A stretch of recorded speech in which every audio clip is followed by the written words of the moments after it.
বিভিন্ন রকম ষড়যন্ত্র হচ্ছে আমরা জানি। আমাদের বিএনপিকে ঐক্যবদ্ধ থাকতে হবে। আমি সবাইকে আহ্বান করব, আমরা তো সবাই এক দলের মানুষ, তা আমরা ঐক্যবদ্ধ থাকলে আমাদেরকে কেউ আটকাতে পারবে না।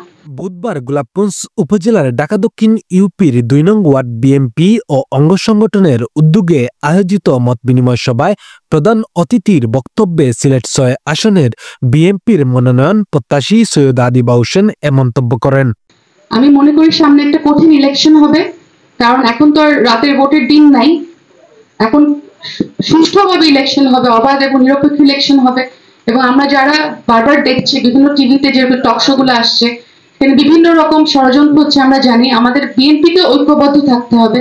আমি অনেক ক্ষেত্রে দেখি বিএনপির মধ্যে ছোটখাটো বলয় তৈরি আছে এবং বিএনপির মধ্যে কিছু কিছু জায়গায় হয়তো ঐক্যবদ্ধতা অতটা নাই। আমি সবাইকে আহ্বান করব, আমরা তো সবাই এক দলের মানুষ, তা আমরা ঐক্যবদ্ধ থাকলে আমাদেরকে কেউ আটকাতে পারবে না।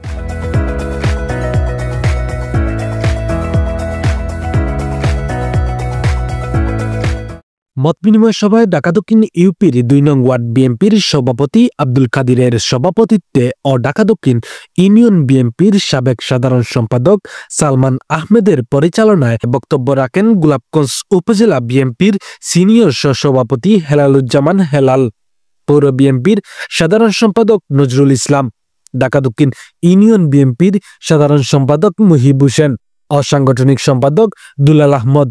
এছাড়াও মত বিনিময় সভায় উপস্থিত ছিলেন এলাকার গণ্যমান্য ব্যক্তিবর্গ সহ উপজেলা বিএনপির সহসভাপতি আব্দুল কাদির সেলিম, লক্ষ্মীপাশা ইউনিয়ন বিএনপির সাধারণ সম্পাদক ফখরুল ইসলাম, পশ্চিম আমুরা ইউনিয়ন বিএনপির সাধারণ সম্পাদক আব্দুল গফফার কুটি, গোলাপগঞ্জ পৌর ছাত্র দলের সদস্য সচিব টিপু সুলতান। শামিল হোসেন, জি ভয়েস 24।